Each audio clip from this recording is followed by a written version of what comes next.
Most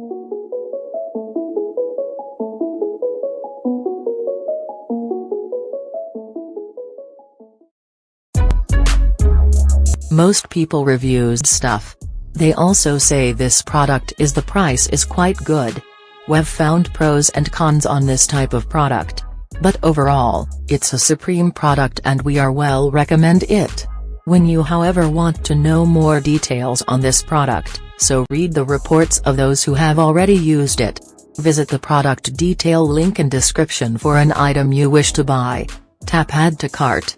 When you've finished adding items to your cart, tap the shopping cart icon.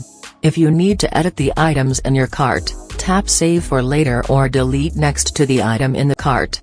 Tap proceed to checkout and follow the on-screen instructions. Review your order information and tap place your order to complete your purchase. You'll see an order confirmation screen when your purchase has been completed.